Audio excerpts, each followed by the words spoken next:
Hello students, welcome to my channel Sandhya Sarkar classes. आज हम exercise 5.3 का क्वेश्चन नंबर 4, 5 एंड 6 देखेंगे। क्वेश्चन नंबर 1, 2, 3 मैं अपने पहले वाले वीडियोस में डाल चुकी हूँ। अगर किसी को देखना है तो आप उन वीडियोस से को देखकर आप सीख सकते हैं। आज हम देखते हैं क्वेश्चन नंबर 4, 5 एंड 6 कैसे करेंगे। चलिए पढ़ते हैं क्वेश्चन नंबर 5।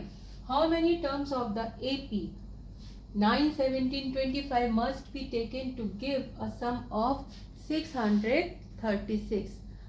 एक AP दी हुई है जिसका सम जो दिया हुआ है 636 है। इसमें आप पहले जो आप AP को देखकर क्या क्या इंफॉर्मेशन आपको मिल रही है आप पहले उनको लिख लीजिए।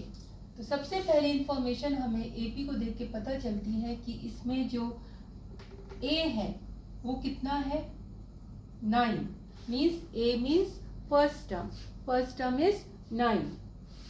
फिर आप D लिख लीजिए। D यानी कॉमन डिफरेंस कैसे निकालते हैं, सेकेंड टर्म में से फर्स्ट टर्म को माइनस करके। तो आपका कॉमन डिफरेंस आ गया 8। उसके बाद आपको इंफॉर्मेशन दी हुई है सम यानी SN कितना दिया हुआ है 636, जहां पर SN मीन्स n टर्म्स के लिए जो सम है वो 636 है। अब आपको निकालना है कि हाउ मेनी टर्म्स यानी आपको n निकालना है। इससे पहले वाले वीडियो में भी मैं आपको बता चुकी हूँ कि जब भी आपको वैल्यूज दी हुई हो तो आप उसमें से उस वैल्यू पे कंसंट्रेट करिए जो कि एक फॉर्मूले से निकलता है। जैसे कि a तो फर्स्ट टर्म है, सिंपल है, D भी सिंपल है, बट SN ये इसका फॉर्मूला है। तो उसका फॉर्मूला आप लिख लीजिए। SN इक्वल्स टू होता है n/2 2a plus n-1 and D और ये ब्रैकेट क्लोज्ड। SN आप कितना दिया हुआ है 636, जहां पर हमें ये नहीं मालूम कि n कितने हैं मीन्स नंबर ऑफ टर्म्स कितने हैं। तो इसीलिए यहाँ पर n मेंशन कर रखा है, वो निकालना भी है।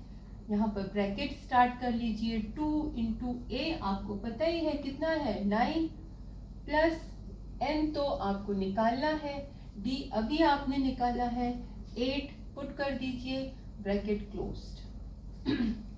इसके बाद आप 636 2 को इस तरफ ले आइए, मल्टीप्लाइड बाई 2, यहाँ पर n है, यहाँ पर आ गया 18 प्लस इस 8 का मल्टीप्लाई इन दोनों में हो जाएगा 8n माइनस 8 ब्रैकेट क्लोज्ड। इसका इसमें मल्टीप्लाई कर दीजिए 2 then 7 then 12 equals to n, और यहाँ पर अगर आप सॉल्व कर लेंगे तो ये और ये मिलकर मतलब 18 और माइनस 8 मिलकर आ जाएगा 10 प्लस 8n। पता है ना, अगर डिफरेंट साइंस होते हैं तो नंबर को हम सब्ट्रैक्ट कर देते हैं। सब्ट्रैक्शन के बाद जो बड़ा नंबर होता है उसका साइन लगता है। यहाँ पे बड़ा नंबर है 18, तो 18 के साथ पॉजिटिव है तो इसलिए पॉजिटिव साइन लगा। अब देखिए 1272 इक्वल्स टू इसका मल्टीप्लाई इसमें कर दीजिए 10n प्लस 8n स्क्वायर। ठीक है, अब ये जो नंबर है इसको आप इस तरफ ले जाएंगे तो 8n square plus 10n minus 1272 equals to यहाँ कुछ नहीं बचा तो 0, यानी ये एक क्वाड्रिक इक्वेशन फॉर्म हो गई। अब देखिए इस क्वाड्रिक इक्वेशन को कैसे सॉल्व करेंगे। क्वाड्रिक इक्वेशन को सॉल्व करने के लिए आपने सॉल्व किया होगा, उसमें देखते हैं कि प्रोडक्ट कितना है। आप इसको सिंपलेस्ट फॉर्म में भी कर सकते हैं। पहले 8n square plus 10n minus 1272 equals to 2 लिख लीजिए। अगर आप इस क्वाड्रिक इक्वेशन को ध्यान से देखें तो आप देखेंगे कि सारे नंबर्स जो है इवन नंबर हैं। तो इवन नंबर्स होने पर आप 2 कॉमन ले सकते हैं। अगर आप 2 कॉमन लेते हैं तो यहाँ पर 4n square plus 5n minus 336 और इस तरह से ये आ जाएगा। यानी आपकी जो क्वाड्रिक इक्वेशन है थोड़ी सी और सिंपल फॉर्म में आ जाएगी, मतलब नंबर्स हैं वो थोड़े स्मॉलर हो जाएंगे। अब इसको सॉल्व कैसे करते हैं? इसको सॉल्व करने का तरीका क्या है? क्राइटेरिया ये है कि प्रोडक्ट इतना आए, यानी 636 मल्टीप्लाई बाई 4 होना चाहिए। और यहाँ पर जो साइन है, अगर ये सब्ट्रैक्शन का साइन है तो आपको ये वाला नंबर सोचना है कि इन दोनों के ऐसे फैक्टर्स करने हैं जिनको माइनस करने से 5 आएगा। अगर यहाँ पे प्लस होता तो आपको इन दोनों के ऐसे फैक्टर्स करने थे, या इन दोनों को ऐसे दो नंबर्स के प्रोडक्ट में लिखना है जिनका सम या जोड़ने से 5 आएगा। क्योंकि यहाँ पे माइनस है तो आपको ऐसे दो नंबर सोचने हैं जिनका प्रोडक्ट तो इसके बराबर आए, बट जो सब्ट्रैक्शन है माइनस करने से वो 5 आए। इसके लिए एक मेथड है, मैं जब छोटी थी मैं ये वाला मेथड यूज़ करती थी। अब मुझे पता नहीं कि आजकल आप लोग क्या मेथड यूज़ कर रहे हैं, लेकिन मैंने देखा है बच्चे कुछ अलग तरीके से यूज़ करते हैं। वो मुझे ये वाला बेटर लगता है और जल्दी भी निकल आता है। इसमें क्या करना होता है, जैसे आपने इन दोनों को लिख लिया, ठीक है, इतने बड़े नंबर का प्रोडक्ट जो भी आएगा बड़ा ही आएगा, तो आप दो नंबर में इसका सोच नहीं सकते क्योंकि ये थोड़ा बड़ा नंबर है, इसके लिए आपको निकालना ही पड़ेगा। निकालने के लिए क्या करेंगे, आप इसमें किसी एक नंबर से डिवाइड कीजिए जिससे कि ये डिविजिबल है। 2 से स्टार्ट करते हैं, प्राइम नंबर से ही स्टार्ट करेंगे। 2 से अगर इसको डिवाइड करेंगे, 2 3 ज़ा 6, देन 2 1 ज़ा 2 एंड 2 8 ज़ा 16, और यहाँ पर 2 का मल्टीप्लाई कर देंगे यानी 8 आ जाएगा। यानी जिस नंबर से यहाँ डिवाइड कर रहे हैं उसी नंबर को दूसरी तरफ मल्टीप्लाई कर दीजिए। फिर इन दोनों को आप सब्ट्रैक्ट करके देखिए क्या 5 आ रहा है, नहीं आ रहा तो इसमें और आगे चलेंगे। इसमें अब आप फिर से 2 से डिवाइड कर लीजिए, 2 1 ज़ा 2, देन 2 5 ज़ा 10, 2 9 ज़ा 18 इंटू यहाँ पर क्या आ गया 16, ठीक है। अब इसको सब्ट्रैक्ट करके देख लीजिए, अभी भी 5 नहीं आ रहा। और आगे चलिए, अब की बार ये 3 से डिवाइड हो रहा है, 3 5 ज़ा 15, 3 3 ज़ा 9, और यहाँ पर 3 से डिवाइड किया है तो यहाँ 3 से मल्टीप्लाई कर दीजिए, 16 3 ज़ा 48। अब ये दो जो नंबर्स हैं इनको सब्ट्रैक्ट करके देखिए तो आप देखेंगे 5 आ रहा है। 53 में से 48 माइनस करिए, 5 आ रहा है। तो ये मेथड मुझे बेटर लगता है। आजकल जो आप फैक्टर निकाल के करते हैं, मैं बच्चे पढ़ाती हूँ तो वो इस तरह से कर रहे थे, लेकिन जब मैंने उन्हें अपना वाला प्रोसीजर बताया तो वो बड़े खुश हुए कि हाँ मैम ये ज़्यादा अच्छा है। तो इस तरह से अगर आप करेंगे तो आई होप कि आपको अच्छा लगेगा। तो अब आप क्या करेंगे, जो 5n है उसकी जगह इन दोनों का डिफरेंस दिखाएंगे, यानी आप लिखेंगे 4n स्क्वायर प्लस, और इसको ब्रैकेट में लिखिए, यानी 5n को आपको इन दोनों का डिफरेंस दिखाना है, यानी 53n माइनस 48n, ऐसे भी लिख सकते हैं। और यहाँ पर क्या है 336 इक्वल्स टू 0। उसके बाद ब्रैकेट खोल दीजिए, plus 53n minus 48n minus 336 equals to 0। बच्चे सोच रहे होंगे कि इसको ब्रैकेट में क्यों लिखा, डायरेक्टली ऐसे क्यों नहीं लिखा। एक्चुअली अगर यहाँ पर माइनस साइन होता तो ये माइनस साइन इन दोनों साइंस को चेंज कर देता है, इसीलिए इस मिस्टेक से बचने के लिए हम पहले ब्रैकेट में ही, आप ब्रैकेट में ही रखिए, ठीक है। अब आप इन दोनों में कॉमन क्या है, दोनों में n कॉमन है, तो यहाँ पे आ गया 4 प्लस 53। यहाँ पर आपको ऐसा नंबर सोचना है कि 4 आए, मतलब इसमें यहाँ पर 4 बचे, सॉरी यहाँ पर 4n भी बचेगा, 4n, तो यहाँ 4n बचे, तो आप 12 लिखेंगे तो 12 4 ज़ा 48n आ गया। और जब इसमें इसको डिवाइड करेंगे 12 से, 12 5 ज़ा 60, देन 12 3 ज़ा 36 इक्वल्स टू 0। तो देखिए कितनी आसानी से आपका ये फैक्टर्स निकल गए, यानी 4n plus 53 and n minus 12 equals to 0। इससे पता चलता है कि n या तो इक्वल्स टू -53/4 होगा या फिर n इक्वल्स टू 12 होगा। इन दो कैसे, इसमें भी बच्चे थोड़े कंफ्यूज रहते हैं कि इसको ऐसे कैसे मान लेते हैं कि ये इसके इक्वल है, ये इसके इक्वल है। कैसे, मैं बता रही हूँ। इन दोनों का प्रोडक्ट क्या दिखाया जा रहा है? जीरो। जीरो कब आता है? जब आंसर जीरो कब आता है? जब या तो दोनों नंबर में से एक नंबर जीरो हो, तभी जीरो आएगा। कैसे? जैसे कि मान लीजिए 81 इंटू जीरो, तब भी जीरो आएगा, या फिर 0 इंटू 81 तब भी जीरो आएगा। तो इसका मतलब ये है कि या तो ये जीरो होगा या फिर ये जीरो होगा। इसीलिए लिखा जाता है कि इक्वल्स टू जीरो और n-12 इक्वल्स टू जीरो। ऐसा आपने लिखा देखा होगा, जो कि मैंने अभी आपको एक्सप्लेन किया ऐसा क्यों लिखा रहता है। तो इसमें है, अगर if 4n equals to 0 then 4n plus 53 equals to 0, then 4n equals to -53 and n equals to -53 upon 4. Or if n minus 12 equals to 0, then n equals to 12. What is n here? n is number of terms. Number of terms कभी भी negative नहीं होगा, numbers तो plus में ही होते हैं। Example इससे पहले भी मैंने आपको दिया था कि आपके पास कितनी बुक्स हैं? 5 बुक्स हैं, -5 बुक्स तो नहीं है ना। उसी तरह से नंबर ऑफ टर्म्स कितने हैं? -53/4 नहीं हो सकते, पॉजिटिव में ही होगा। तो नंबर ऑफ टर्म्स क्या हो जाएंगे? 12। तो दिस इज योर आंसर। चलिए नेक्स्ट क्वेश्चन करते हैं, क्वेश्चन नंबर 5। क्वेश्चन नंबर 5 में क्या गिवन है, पहले आप उसको लिखेंगे। The first term of AP is 5, यानी A equals to 5।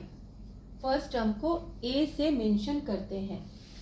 The last term is 45। Last term इससे पहले भी मैंने बताया है nth टर्म होता है, या फिर आप उसको L से भी डिनोट कर सकते हैं। मीन्स AN लिखिए चाहे L लिखिए, वो कितना है आपका? 45। एंड द सम इज 400, यानी SN इक्वल्स टू 400, जहाँ पर कि हमें पता नहीं है कि नंबर ऑफ टर्म्स कितने हैं, कितने टर्म्स को जोड़ने पर 400 आ रहा है। तभी यहाँ पर find the number of terms है, निकालने के लिए पूछा है आपको, नंबर ऑफ टर्म्स पूछे हैं। ठीक है, तो आप इसमें फिर से वही मैंने बताया हुआ था कि आप SN का फॉर्मूला भी यूज कर सकते हैं, इसका भी फॉर्मूला यूज कर सकते हैं। पहले दोनों ही फॉर्मूले में आते हैं, मतलब दोनों का ही फॉर्मूला है, तो इसीलिए हम दोनों का ही फॉर्मूला लिखेंगे। लिखते हैं AN क्या होता है फॉर्मूला? A प्लस n-1 और D। AN कितना है? 45 इक्वल्स टू A क्या है? 5 प्लस n नहीं मालूम और D भी नहीं मालूम, आपने लिख लिया। ठीक है, फिर आपका दिया हुआ है SN, यानी कि SN कैसे निकालते हैं? n/2 और लास्ट टर्म वाला लिखिए। क्यों? क्योंकि आपको लास्ट टर्म गिवन है। SN कितना है? 400 इक्वल्स टू n कितना है? निकालना है। A कितना है? A दिया हुआ है 5 और L कितना दिया हुआ है? लास्ट टर्म यानी कि 45। ठीक है, तो अब आप देख रहे हैं यहाँ पर इस वाली इक्वेशन में दो चीजें अननोन है, तो ये सॉल्व करके तो अभी आ नहीं सकता कोई वैल्यू।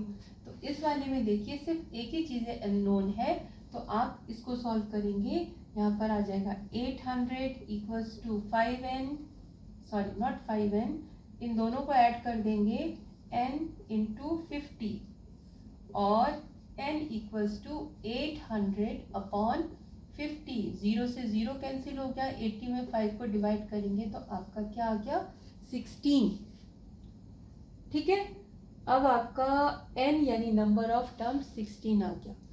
तो यही मैं बताना चाह रही थी आपको कि अगर AN और SN दोनों का फॉर्मूला है, तो दोनों को अगर आप लिख के देखने के बाद घबराइए नहीं कि इसमें ये क्या हो गया, इसमें तो हम सॉल्व कर ही नहीं सकते। आप इसका लिख लीजिए। आप दोनों में से किसी ना किसी को सॉल्व करने से आपका एक अननोन वैल्यू आ ही जाएगी हमेशा। फिर उसको आप इसमें इक्वेशन 1 में लिख लीजिए।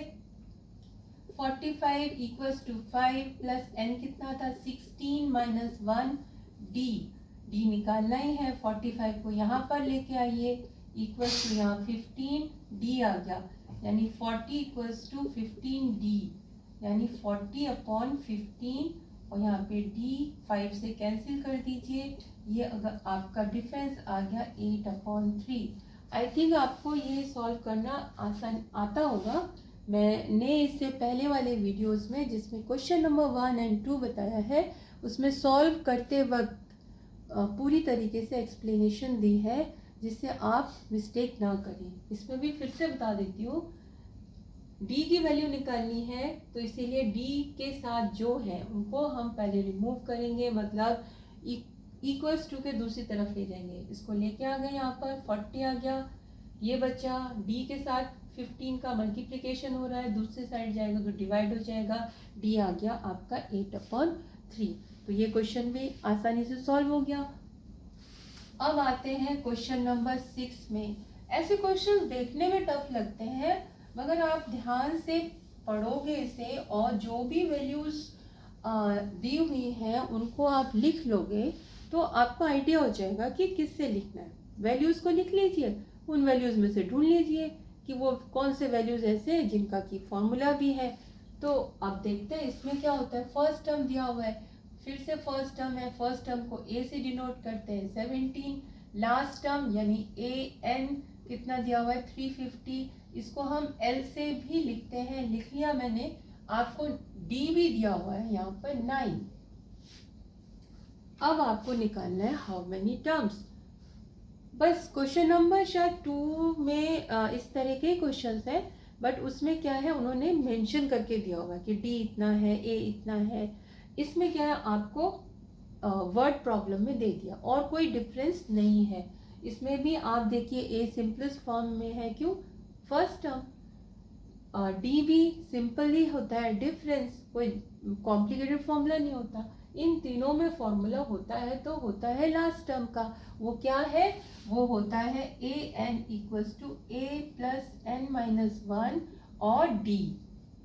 इसकी हेल्प से स्टार्ट करते हैं। देखिए क्या होता है, प्लस n-1, n की वैल्यू निकालनी है और d कितना है 9। देखिए इसकी जगह ये लिख दिया इक्वल्स टू a की जगह 17 प्लस n तो निकालना है d। 350 n की वैल्यू निकालनी है तो n के साथ ये प्रोडक्ट फॉर्म में है तो ये हट नहीं सकते, पहले इसी को हटाना पड़ेगा। इसको यहाँ पे लेके आ गए, यहाँ पे n-1 d बचा, इसको सब्ट्रैक्ट करेंगे तो यहाँ 3 आएगा, again 3 and 333 equals to 9n-9। 9 को यहाँ लेके आइए, 330 plus 9 equals to 9n means 342 equals to 9n, n equals to 342/9। वैसे तो ये 3 से डिवाइड हो जाएगा, लेकिन डिविजिबिलिटी चेक करना भी मैं बता देती हूँ कि ये डायरेक्टली 9 से डिवाइड होगा कि नहीं। आसान है, बहुत लोगों को पता भी होगा, लेकिन फिर भी मैं बता देती हूँ। इन सब डिजिट्स को ऐड करिए, क्या आया 3 + 4 क्या आया 6।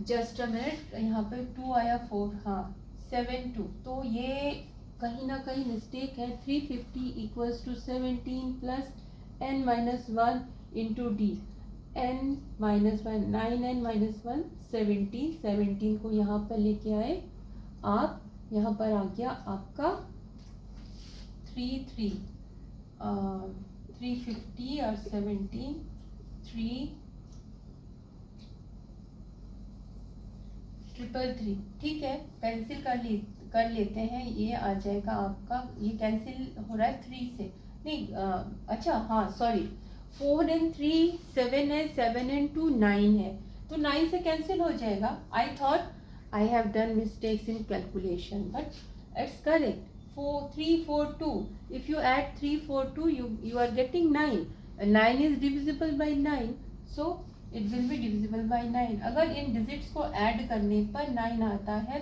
या फिर 9 के मल्टीपल्स आते हैं तो वो 9 से डिवाइड हो जाते हैं।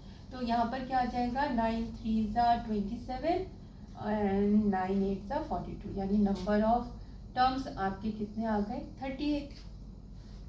उसके बाद आपसे पूछा था व्हाट इज देयर सम।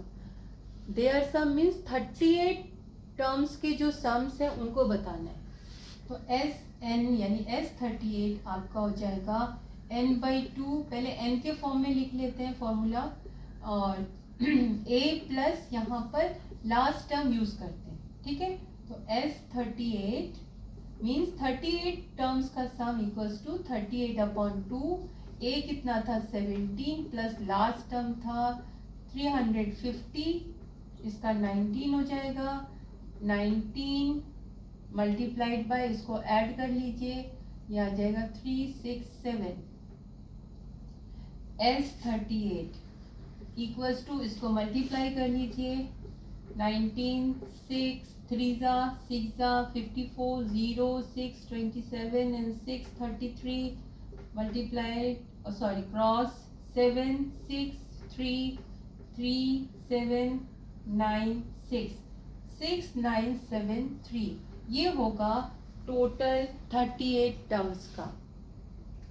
आसान है, टफ नहीं है, ध्यान से करेंगे आराम से हो जाएगा। वैल्यूज़ को लिखिए ध्यान से, उसमें से फाइंड आउट करिए कौन सी वैल्यू ऐसी है जिसको फॉर्मूला फॉर्म में लिख सकते हैं, पुट करिए, अननोन वैल्यू निकल आएगी, सिंपल, ठीक है। तो आई होप आप लोगों को समझ में आया होगा। और अगर आपको मेरा पढ़ाना अच्छा लग रहा है, समझ में आ रहा है, तो प्लीज़ चैनल को शेयर कीजिए, लाइक कीजिए, सब्सक्राइब कीजिए, कमेंट बॉक्स में कमेंट कीजिए कि आपको अच्छा लग रहा है या कौन सा टॉपिक आपको चाहिए। मैं उन टॉपिक्स में प्रेफर करूँगी वीडियोस बनाना पहले, ताकि आपके पास वो वीडियोस जल्दी से जल्दी पहुँचे, और सब्सक्राइब करने पर जो भी वीडियोस मैं बनाऊँगी आपके पास पहुँच ही जाएंगी। तो प्लीज़ कमेंट कीजिए, सब्सक्राइब कीजिए। Thank you.